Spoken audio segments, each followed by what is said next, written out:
ઉના કાંડમાંથી નેતા બનેલા જિગ્નેશભાઈ, એને મારે તમારા સૌના માધ્યમથી પૂછવું છે કે તમે ક્યારેય ઉના ગયા છો ખરા? એ ઉનાના પીડિત પરિવારની ફરીવાર ક્યારે મુલાકાત લીધી છે ખરી? જે વિષયમાંથી તમે નેતા બન્યા છો એની અંદર તમે ક્યારેય ગયા છો ખરા? ફક્ત ને ફક્ત વેરઝેરની રાજનીતિ કરવાની અને દલિતોના હામી અને હમદર્દ બની અને બેઠેલા એ આગેવાનને મારે પૂછવું છે કે તમારા વડગામ વિધાનસભાની અંદર મારી પાસે અહીંયા આ એમની વિધાનસભાની અંદર દલિત સમાજના 27 જેટલા લોકો ઉપર અત્યાચાર થયા છે. તમે દલિતોના હામી અને હમદર્દ બનીને બેઠેલાની વાત કરો છો. તમે આમાંથી એક પણ પરિવારની મુલાકાત ક્યારેય લીધી જ ખરી ભાઈ?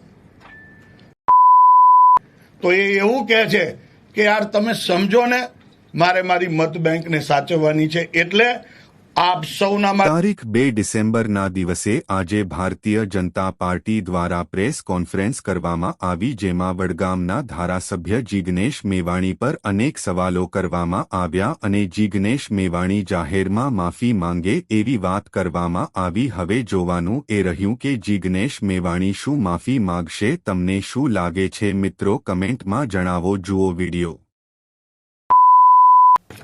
તાજેતરની અંદર ધારાસભ્ય જિગ્નેશ મેવાણીજી દ્વારા દેશના યશસ્વી પ્રધાનમંત્રી, વિશ્વના સર્વાધિક લોકપ્રિય નેતા અને ગુજરાતના પનોતા પુત્ર, એમના માટે ગઈકાલે એક સભામાં જે વાણી વિલાસ કર્યો છે એ ભાષા એ ગુજરાતના સંસ્કારની ભાષા ન હોઈ શકે. એ ભાષાને હું વખોડું છું, એની ટીકા કરું છું, એની નિંદા કરું છું અને લોકશાહીને ઠેસ પહોંચાડનારા એ વિચારની હું નિંદા કરું છું. આ અપમાન એ કોંગ્રેસની કાયમી નીતિ, એ પરિવારવાદની નીતિ રહી છે.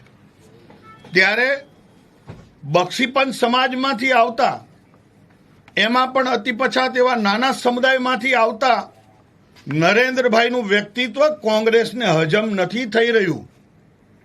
એના અનુસંધાને સમગ્ર બક્ષીપંચ સમાજનું અપમાન છે, સમગ્ર ઉત્તર ગુજરાતનું અપમાન છે અને એનાથી આગળ એક માતાનું અપમાન છે.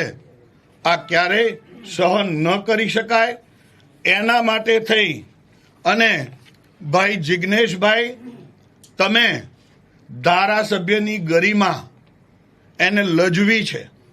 તમે આબરૂ કાઢવાની વાત કરો છો તો ગુજરાતની જનતાએ તમને વિકાસના કાર્યો કરવા માટે થઈ અને વિધાનસભામાં મોકલ્યા હતા. મારે આપ સૌના માધ્યમથી એમને પૂછવું છે કે આપે આપના વિસ્તારની અંદર વિકાસના કયા કાર્યો કર્યા? આપે એ માતા બહેનોની યોજનાઓના લાભો કોના ઘર સુધી પહોંચાડ્યા?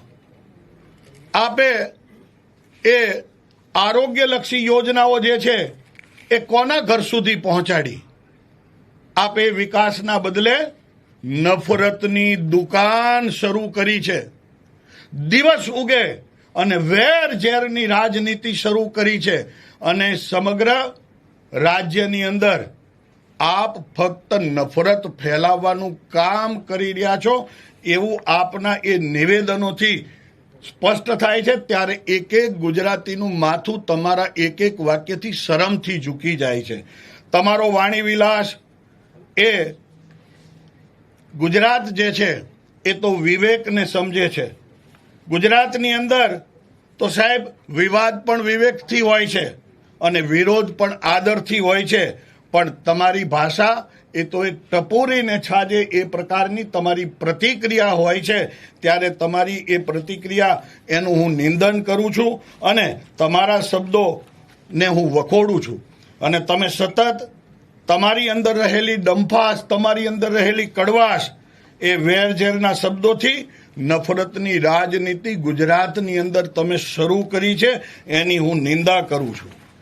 દેશના પ્રધાનમંત્રી નરેન્દ્રભાઈએ રાજ્ય અને દેશનું સુકાન સંભાળ્યા પછી છેવાડાના માણસની એક એક ક્ષેત્રની અંદર એમણે ચિંતા કરી છે. એ વિકાસના વિષયો એ લોકો સુધી લઈ ગયા છે. ત્યારે મારે જિગ્નેશજીને પૂછવું છે કે તમે તમારા મત વિસ્તારની અંદર કેટલા લોકોને મદદરૂપ થયા, એકાદી વખત એની તો વાત કરો. દિવસ ઉગે અને તમે ફક્ત ને ફક્ત નફરતની વાત કરો છો. ત્યારે આ તમારું એક વાક્ય જે છે એ સમગ્ર ઉત્તર ગુજરાત, સમગ્ર ગુજરાતની માતાઓનું અપમાન છે, દેશના યશસ્વી પ્રધાનમંત્રીશ્રીનું અપમાન છે. અને એની સાથે સાથે સાહેબ એ દર વખતે ડૉક્ટર બાબા સાહેબ આંબેડકરજીની વાત કરે છે. તો સંવિધાનમાં આપણને સૌને વાણી સ્વતંત્રતાનો અધિકાર આપ્યો છે. તો વાણી સ્વતંત્રતા એટલે કોઈ માતાનું અપમાન કરવું એ વાણી સ્વતંત્રતા છે. દેશના પ્રધાનમંત્રીનું અનુચિત ભાષાની અંદર વાત કરવી એ વાણી સ્વતંત્રતા છે. સાહેબ મારે એમને કહેવું છે કે તમે એ બાબા સાહેબનું પણ અપમાન કર્યું છે. ત્યારે તમારી આ વાતની હું ઘોર નિંદા કરું છું અને ભારતીય જનતા પાર્ટી તરફથી હું માંગ કરું છું કે તમે બક્ષીપંથ સમાજના નાના એવા સમુદાયની અંદરથી આવતા નરેન્દ્રભાઈનું અપમાન કર્યું છે, માતાનું અપમાન કર્યું છે. તમે માફી માગો. અને એના માટે થઈ અને સમગ્ર રાજ્યભરની અંદર અનુસૂચિત જાતિ મોરચા દ્વારા, બક્ષીપંથના મોરચા દ્વારા અને અમારા આગેવાનો દ્વારા અમે જિગ્નેશ મેવાણીજી જ્યાં સુધી માફી નહીં માગે ત્યાં સુધીના કાર્યક્રમો પણ આપવાના છીએ. અને દલિતોના હામી અને હમદર્દ બની અને બેઠેલા એ આગેવાનને મારે પૂછવું છે કે તમારા વડગામ વિધાનસભાની અંદર મારી પાસે અહીંયા આ એમની વિધાનસભાની અંદર દલિત સમાજના 27 જેટલા લોકો ઉપર અત્યાચાર થયા છે. તમે દલિતોના હામી અને હમદર્દ બનીને બેઠેલાની વાત કરો છો. તમે આમાંથી એક પણ પરિવારની મુલાકાત ક્યારેય લીધી જ ખરી ભાઈ? તમે દલિતોના હક અને હિતની વાત કરો છો. તાજેતરની અંદર એક ઓડિયો રિલીઝ થયો છે અને એ ગામ છે મજાદર. ત્યાંના રજનીકાંતભાઈ એમની સાથે વાત કરે છે તો એ એવું કહે છે કે યાર તમે સમજો ને, મારે મારી મત બેંકને સાચવવાની છે. એટલે આપ સૌના માધ્યમથી અનુસૂચિત જાતિ સમુદાયના લોકોને પણ હું કહેવા માંગુ છું કે ફક્ત નફરતની રાજનીતિ કરવાની અને મુસ્લિમ તૃષ્ટિકરણની વાત કરવાની એ એમનો મંત્ર રહ્યો છે. એની સાથે સાથે આમ તો કોંગ્રેસ એ પૂરી થઈ ગઈ છે, પણ મને લાગે છે કે જિગ્નેશભાઈના વાણી વિલાસથી થોડી ઘણી બચેલી કોંગ્રેસ એ પણ પૂરી કરવા માટે એમને જાણે દિલ્હીની એક પાર્ટીની સોપારી લીધી હોય એ પ્રકારે કામ કરી રહ્યા છે. ત્યારે આપ સૌના માધ્યમથી મારે કહેવું છે કે આ ગુજરાતની અંદર નફરતની રાજનીતિ ક્યારેય ચાલશે નહીં અને ખોખલી રાજનીતિ ક્યારેય ચાલશે નહીં. મુસ્લિમ તૃષ્ટિકરણની રાજનીતિ ક્યારેય ચાલશે નહીં. તમે આવો વિકાસની વાત માટે થઈને. એટલે આપ સૌના માધ્યમથી હું એમની ગઈકાલની ટીકાને વખોડું છું અને માફી માંગે એવી હું માંગ કરું છું. આપ સૌનો આભાર. તરીકે જે મુદ્દાઓ છે એ મુદ્દા ઉઠાવવા માટેનું એક ફોરમ છે અને એના માટે મારે તમને સૌને કહેવું છે કે વિધાનસભાની અંદર આ મુદ્દાને એમણે ઉઠાવ્યો. એમણે જિલ્લાના સંકલની અંદર વાત કરી. ફક્ત ને ફક્ત સોશિયલ મીડિયા અને મીડિયાની અંદર રહી અને આ પ્રકારનો વાણી વિલાસ કરી અને લોકોની વાહવાહી મેળવવી, નાટકો કરવા એ એમનું કામ રહ્યું છે. ત્યારે એ યોગ્ય ફોરમની અંદર વાત કરે. આપે વાત કરી તો સાહેબ ભૂતકાળની અંદર ભારતીય જનતા પાર્ટીની સરકારો કડક હાથે કામગીરી કરી છે. ભૂતકાળમાં કર્ણાવતીની અંદર દારૂબંધીના એક વિષયની અંદર 5 જેટલા પીઆઈને એક સાથે સસ્પેન્ડ કરી અને ગુજરાતની અંદર કડક આ વિષય અમલ થાય એના માટેનું કામ સરકારે કર્યું છે. ત્યારે મારે એમને કહેવું છે કે તમે યથાર્થ ફોરમની અંદર વાત કરવી જોઈએ, નહીં નાટકો ખાલી કરવા જોઈએ. અને દેશની આટલી ચિંતા હોય, રાજ્યની આટલી ચિંતા હોય તો યથાર્થ ફોરમમાં વાત કરો એવી મારે આ પ્રેસના માધ્યમથી પણ કહેવું છે. દલિત ઉપરના વિષયને લઈને જ્યાં જરૂર પડી છે ત્યાં એડવોકેસી કરી છે. તાજેતરની ઘટનાઓમાં રાજ્યના તાજેતરના મંત્રીશ્રીઓ સીધા પહોંચે છે. અમે પણ યથાર્થ સ્થાને જઈ અને એ ન્યાય અપાવવાની વાત કરી. તમે બહુ સારો મુદ્દો ઉઠાવ્યો છે. ઉના કાંડમાંથી નેતા બનેલા જિજ્ઞેશભાઈ, એને મારે તમારા સૌના માધ્યમથી પૂછવું છે કે તમે ક્યારેય ઉના ગયા છો ખરા? એ ઉનાના પીડિત પરિવારની ફરીવાર ક્યારે મુલાકાત લીધી છે ખરી? જે વિષયમાંથી તમે નેતા બન્યા છો એની અંદર તમે ક્યારેય ગયા છો ખરા?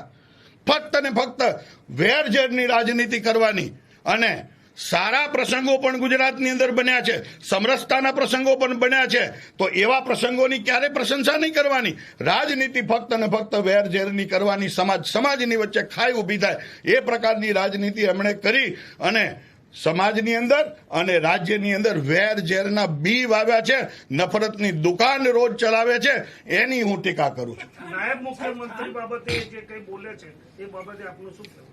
મેં એ જ કીધું કે જે બોલી રહ્યા છે એને યથાર્થ ફોરમમાં જઈને વાત કરવી જોઈએ. કોઈ લોકો ચોગાનની અંદર ઉભા રહીને વાત કરે, એ ધારાસભ્ય છે, એમને વિધાનસભાના ફ્લોર ઉપર વાત કરવી જોઈએ, એમને સંકલનમાં જઈને વાત કરવી જોઈએ. એના બદલે ફક્ત ને ફક્ત સોશિયલ મીડિયાની વાત. અને એ પણ સાહેબ, આ ગુજરાતની અંદર એ પોલીસ કર્મચારીઓ જે પોતાનું પરિવારનું ત્યાગ કરી અને સતત ખડે પગે ઉભા રહે, એને અભદ્ર ભાષામાં એવું કહેવાનું તમારા પટ્ટા ઉતારી લઈશ, આ કયા પ્રકારની ભાષા છે? આ ગુજરાત ક્યારેય સહન ન કરી શકે આ ભાષાને. આક્રમક રીતે અમે આ વિષયે જવાના છીએ. પ્રેસ અલગ અલગ સ્થાનો ઉપર પ્રેસ કરવાના છીએ, અલગ અલગ સ્થાનો ઉપર ધરણાના કાર્યક્રમો પણ અમે કરવાના છીએ. અને ગુજરાતના સંસ્કારને શોભે એ પ્રકારની ભાષા સાથે એ કામ જ્યાં સુધી નહીં કરે, એ માફી નહીં માગે, ત્યાં સુધી અમે કાર્યક્રમ ચલાવવાના છીએ. ગૌતમભાઈ, તમે વાત કરી કે યથાર્થ ફોરમમાં માંગ કરવી જોઈએ, તો ત્યાં એમનું કહેવું એમ છે કે ત્યાંની મહિલાઓએ એમની સમક્ષ રજૂઆત કરીને પછી એમણે ત્યાં ગયેલા છે, તો લોકોની વાત લોકો સમક્ષ મૂકવી એ યથાર્થ ફોરમ નથી. લોકોની વાત સાંભળી, એની ફરિયાદ એને સાંભળી, સારી વાત છે, પણ સાંભળ્યા પછી એનું નિરાકરણ ક્યાં છે? એની વાત રજૂઆત કરવાનું સ્થાન ક્યાં છે? એનું સ્થાન લોકોની વચ્ચે તાળીઓ પડાવવું એ નથી. એનું સ્થાન યથાર્થ, એમણે રાજ્યના ગૃહમંત્રીને મળવું જોઈએ, એમને રાજ્યના મુખ્યમંત્રીને મળવું જોઈએ, એમણે વિધાનસભાની અંદર જઈ અને વાતને મૂકવી જોઈએ, જિલ્લાના સંકલનની અંદર વાતને મૂકવી જોઈએ. એના બદલે એક તાઇફાની રાજનીતિ આ ગુજરાતની અંદર કેવી રીતે ગુજરાત સહન કરી શકે?